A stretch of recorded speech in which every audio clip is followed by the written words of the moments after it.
Warning, this video is 100% unedited. Okay. I just wanted to talk today about the power of you and the power of understanding the role that you play in this space. Now, for all intents and purposes, I'm going to make this video be specifically centered around content creation and showing up as a creator or running a business or whatever the case is, or just being in entertainment or in Hollywood, period.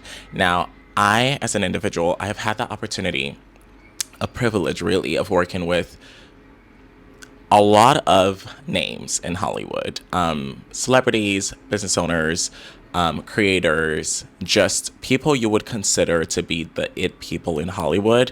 I've had the opportunity of working with them or being in the same room as them or just whatever the case. And something that I noticed with a lot of these people is that some of the most successful one of this bunch are the people who were never afraid to be perceived, the people who were never afraid to share their opinions and be weird and be objective and be seen as, problematic or difficult to work with or relentlessly sharing their opinions. Those are the people who seem to stand out the most and the people who seem to build a sort of loyalty with their audience that just became like a cult and like literally unshakable regardless of what the industry threw at them.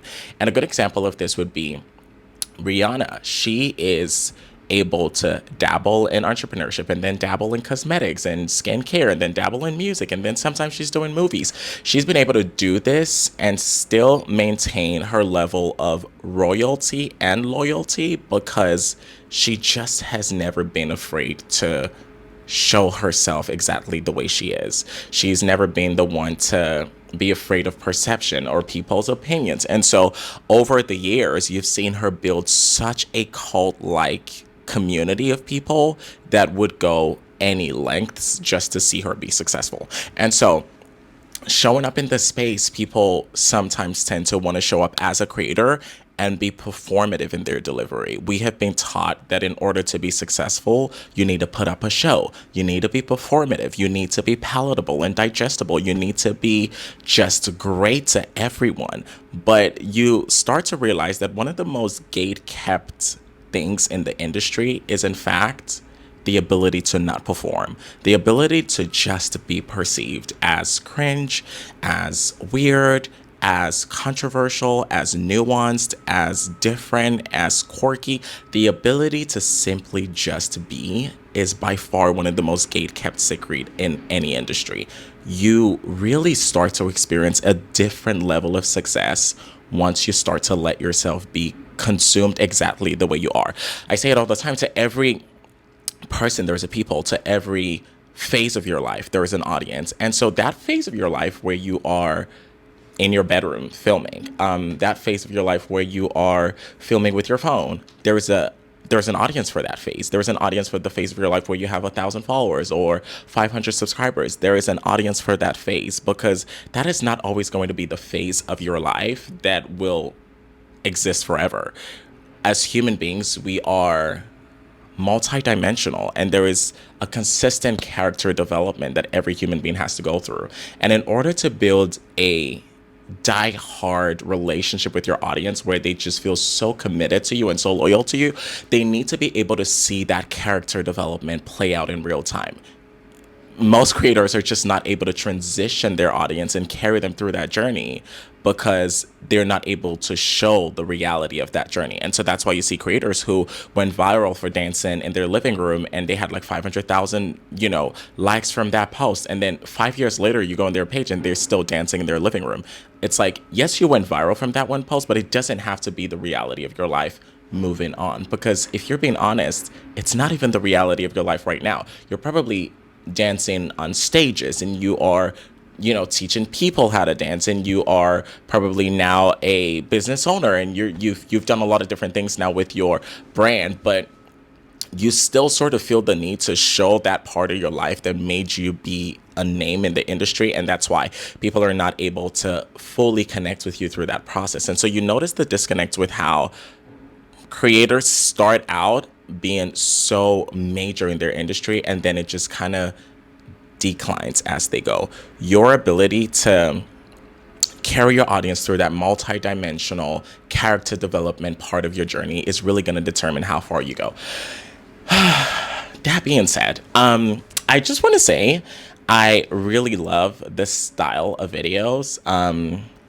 It's probably going to be how we're doing our videos moving forward, at least for a second. I just want to be able to spill my guts and communicate and just share how I feel unapologetically, without needing to fine tune and edit and get everything in order and, crisp and clear for you. Because life is just not that way. It's not always, well put together. Sometimes it's messy and it's choppy and it's weird and all over the place and awkward. It's what makes for a beautiful experience. And I have one dog and four cats. So if you notice for flying around in this video, I honestly cannot tell, but if you notice for flying around in this video, it's because of that. I just had my dog in bed with me this morning. So he has his fur all over the bed. Anyways, that being said, moving on to just perception, you can only ever be as successful as the amount of perception you allow your audience to have of you. Your fear of being perceived is holding you back. The reason you're not going as far as you know that you should be going is because you are not letting yourself be perceived as the awkward individual, the weird individual, the cringe one, the quirky one, the funny one, the entertaining one. You want to show up in a way that you think is the most correct way to show up. And so you have put yourself in this box that doesn't let you truly express the different variations of who you are as an individual. You want to be a coach, and so you box yourself in as a coach, forgetting to be a funny coach, forgetting to be an entertaining coach, forgetting to be a controversial coach, forgetting to be a nuanced coach. You simply just want to be a coach that teaches and is rigid. That is not the reality of who you are, and it's simply just not going to be the reality of how people consume your content. Sometimes when people come on the platform, they do not want a rigid coach. They want an entertaining coach. They want a comfort creator. They want to feel loved, and they want to probably feel like your content is like a warm hug. They don't always want to feel like, you're teaching them something, or just like, not really connecting with them. And so your ability to let yourself be perceived is really going to determine how far you go on any platform. I love to say to be disliked is to be loved. Your love and loyalty with your audience really starts to build from the place where your dislike starts to happen. Once you can get to a place where people genuinely are okay with disliking your perspectives, that is when you can start to welcome a new wave of people who fully, authentically love who you are and how you articulate your perspectives. I'll explain. Once people merely just tolerate you for the sake of liking you and can fully just dislike you, then you will start to have people who just truly love you. And it's not going to be because they merely tolerate you enough to like you, but because they've seen you not be afraid to be disliked and still share your perspectives. And so now they're loving you, not because they just only have to like you. I really hope that makes sense. To be disliked is to be loved. To be unapologetic is to be authentic. And it's to be just fully aware of what you bring to this space and who you are in that experience. To every person, there is a people. The reason you're not able to find your people right now is because you're choosing to be liked by everyone instead of to be loved by your people. You cannot serve everyone. You're not here to serve everybody. You're here to serve your people. And that can look like a lot of different things. That can look like not always having an opinion that is in line with everybody else's. That can look like not jumping on a trend just because everybody is doing it. That can look like staying firm in your opinions and defending it and being okay with that and allowing your people find you in that space, regardless of how much of a performance you put on to be liked and be, appreciated and palatable. People will always walk away when they find the original of who you're trying to be the copy of. However, when you start to show up as just your 100% self, whatever that looks like and whatever that comes with, you will start to attract a type of audience that will stay loyal to you regardless of what happens and regardless of what the industry brings in as a new thing. Because it doesn't matter what new thing comes into play. It's not going to be the same if it's not coming from you. There can only ever be one you. You're the only person who can speak to your audience the way you can. You're the only creator who can communicate to your people the way you can. So regardless of who comes in, what trend is happening, if it's not coming from you, it's not going to be the same. And that is how you start to build loyalty, where you see your people follow you through thick and thin, through years and years. You see people like Jackie Aina, you see people like Rihanna, who she's been able to do all these different things, like I said before. And her people still love and follow her because they've come to fall in love with her. It's not just what she creates now, it's how she does it. It's her unique experience in that process. And so people have fallen in love with her unique expression, that it doesn't matter how she chooses to manifest that expression. It can manifest in music and they would love it. It can manifest with business and they would love it. It can manifest in clothing line and they would love it. They just love her creative expression. This is what sets an artist apart from a creator.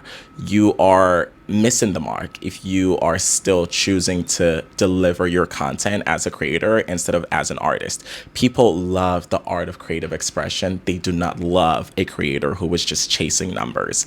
Your job here is not to attract the numbers, it's to really create that space in that community where people can feel represented and heard and seen by your work. It's to be able to create an evergreen material that isn't just bound by time and the potential to be considered as valid in that moment because it's a trend or it's a thing that everybody else is doing.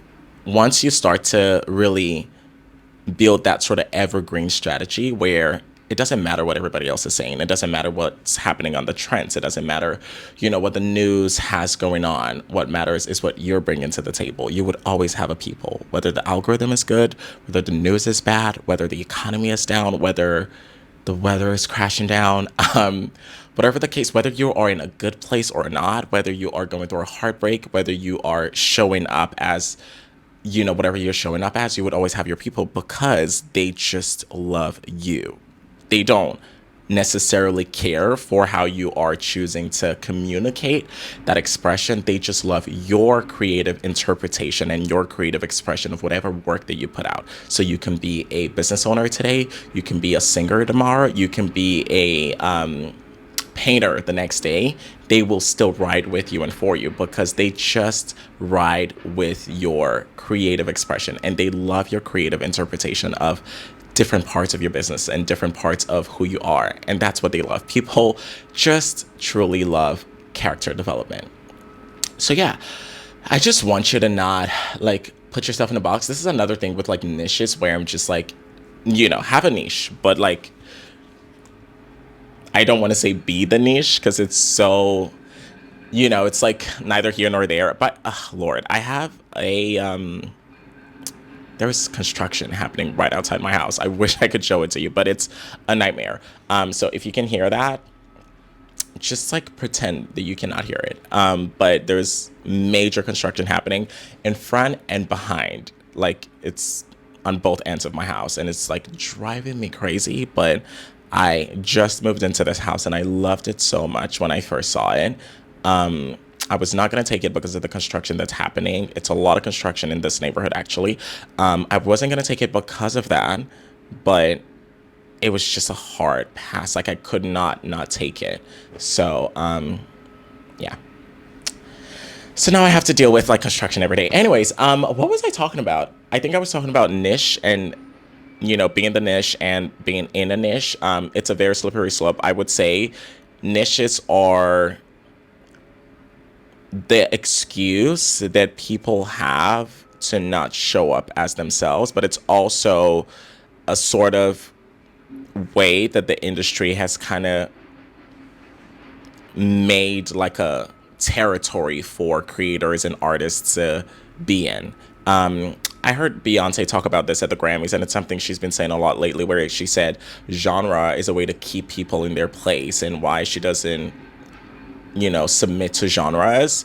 And I could not agree more and I could not relate more. As an artist, it's also the same thing where being a niche and, stay in your niche is a way to sort of put people in their place. Like, don't get out of here. This is where you can function. This is where you can show up. Don't leave. This is your space. Stay here, know your place, and don't get out there. But you get to see that it's just a gatekeep at the end of the day, because the most successful artists and creators or whatever it is are the ones who are not afraid to talk about their jeans today, and then tomorrow talk about their water bottle, and then the next day talk about their phones, but they're known for something. However, that something that they're known for doesn't limit them. It's one thing to be known for something, but it's another thing to be limited to one thing where you cannot be seen as anything but that thing. That is a problem. So you don't want to be kept in a box in that way, especially not by the people who are supposed to fully just see you in all of your elements and fall in love with you. You do want people to see different facets to your brand and different facets to your creative expression, but it's okay to be known for one thing. It's okay to start from one thing. I think that's something I probably need to make clear in this video. It's okay to start from one thing and be known for that one thing and just sort of like have that as your startup, but it doesn't have to be that you stay with that one thing for the rest of your life. Rihanna started as a music artist and she started as a singer, but now she's a business owner and she's a very successful one. You don't have to be that one thing for the rest of your life. It's okay. You can move on. You can transition. You can evolve and develop your brand, develop your sound, develop your expression, develop your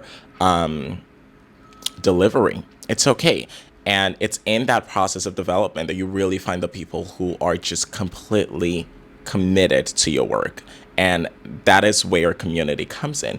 When you start the beginning of your work and the beginning of how you want to show up in any space that you're in, that is the time to really build that community. You are not going to build the community after you are starting to transition to different things. If you only focused on building a brand right off the bat, and then you want to transition, you're not going to have the same community that will like grow with you and, happily move with you through that transition as you would if you would have first just focused on community building from the jump. The reason Rihanna was able to do it is because she really built community right off the bat. She was not afraid to talk about her opinions. She was not afraid to share how she felt. She would talk about Sierra and said, good luck booking that stage you speak of. She would tell Kendall Jenner, don't come to my show.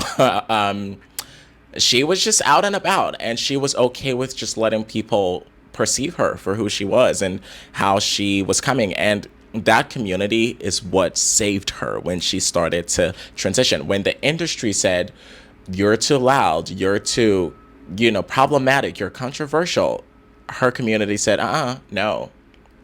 We love her because of that. When, the situation with her ex happened and it was supposed to be the end of her, and her community said, no, we're going to ride with you. We're going to be here for you, and we're going to stand by you through all of it. Release an album, we're going to buy it. And then she released her album, an album which became perhaps one of her biggest hit in the industry that really just launched her career forever. That is the power of a community. And so when 2016, 2017 came and she said, you know what, I am good on music. I'm going to take a second and just work on entrepreneurship, and I'm going to be a billionaire. Her community stood by her 100%. That is the difference between building a community right off the bat versus wanting to now build a community after you have focused on branding the entire time, and now you want to transition and you think it's time to build a community. It's just not going to be the same experience. This is why you see that not all celebrities can successfully transition from being a singer to an entrepreneur or being something else. And I hate to be the person to make this comparison or bring it up so often in my videos. And I love Beyonce to death, love her so much, and I have so much respect for that woman. But it's the same sort of thing we are seeing here, where she's not able to do that. She's not able to correctly transition her brand now as a businesswoman and a business owner. And it's just not been the same experience for her because she has built such a brand around herself, and she's just such an established brand that the idea of connecting and being a community just doesn't land when she tries to do it. When she releases a video with Sacred where she's being like, fun and quirky and whatever, it just doesn't land. It's not the same experience because that community is not there. The brand is there, but the community isn't. I cannot see this video, so I don't even know how I look. But who cares how I look, right? Because we're being perceived. Actually, I'm going to speak on that. Being perceived does not mean not being intentional or not being intentional with how you want to be perceived. Just because you want to be perceived does not excuse your reasoning to just roll out of bed looking crazy and not paying attention to how that experience is going to affect the community that you're trying to connect with. So it also really depends on sort of like the experience you want to create for your community, I should say. If you run a community of like professors or something, or something really intense, or let's say you're a therapist, you certainly do not want to be seen just rolling out of your bed like I am doing now or whatever, and just being like, okay, don't be sad anymore because I'm a therapist and this is me being happy. I mean, perception is not the same as carelessness, I guess is where I'm going with this. It's okay to want to be perceived, but it's also very important that you're intentional in that process and not just be careless as to the message that you're putting out there. And this message can be communicated in multiple different ways. Your message doesn't just come from what you say, it comes from how you present yourself and how you articulate yourself in that process. There is a lot of things that go into the messaging of your brand and your community, and it's important that you put all of that into consideration as you work on your perception. That being said, I hope I looks good. I hope I look good in this video. Lord, I am talking over myself. If you've been here long enough, then you know that I tend to speak over myself a lot. We're not surprised. I speak really fast, and it's so funny. I have been doing Instagram for so many years, and I just never did YouTube, right? And then I finally came on YouTube, and my very first video was a month ago. Well, that wasn't my first video ever. It was like my first real video, because I would just typically reshare my shorts from Instagram. It wasn't doing anything, but I just was like putting it there anyway, just because I didn't want the YouTube to just be like empty. Anyways, finally shared my first real video a month ago, and then I started to get like comments saying, you just speak so weird, and you just speak so, fast and weird, and it sounds like you're making up an accent and all these different things. And I was just so hurt. I'm a very sensitive person, I was just so hurt by them. And it's funny because in that same comment section, there were a lot of people who were like, oh my gosh, you just sound so good. Thank you for this video. Somebody even said, I really love the way you sound, and it's just so relaxing. I'm like, okay. But then it's funny how we always wouldn't pay attention to the good things and, want to hyperfixate on the bad and the negative things people are saying. Long story short is I just started to get in my head because I was thinking to myself, I've been doing Instagram for so long, and I would get people tell me sometimes that I sound weird. But it was just not on the same level as I was getting with this one video, and that many comments talking about it. And it just got me in my feelings. So I was thinking, have they been lying to me this entire time on Instagram and just never said anything about how I sound? And now I'm out here on YouTube looking crazy. Anyways, I'm saying all that to say, if you think I'm sounding too fast, I apologize. I tend to do that a lot. We are a work in progress over here on a lot of things. Yeah, so anyways, just don't be afraid to be perceived. Don't be afraid to be just you. Just show up as you. The power of you is unfathomable. The power to just be. The power to just exist in the fullness of who you are is the most life-changing thing you can do to your brand, to your community, to yourself as a human being. But again, like I said in the beginning of this video, for all intents and purposes, I am going to narrow it down to content creation and just artistry and creativity. The power to just be would literally change everything for you. And it just creates a new world, a new experience of how people consume your content, consume your work, consume your delivery, consume your art. And I really hope if there is one thing you can take out of this video is to be okay with how you do it. Not how you do it in regards to somebody else's standard, not how you do it in regards to what you think the industry wants from you, but just simply how you do it.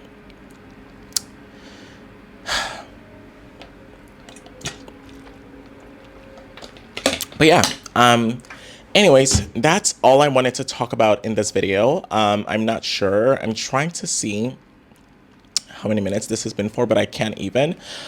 This video is not going to be edited. Whatever you've seen so far is quite literally just how I filmed it.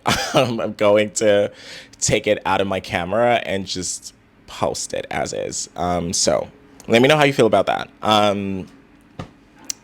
Yeah, let me know how you feel about that in the comments. I cannot wait to have a chat with you. And thank you for having this conversation with me. I just wanted to have, is this recording? I hope it is. I just wanted to have an authentic, genuine conversation, no edits. I hope that I'm able to do this more often because it's just so much easier. Don't have to worry about any edits or anything like that.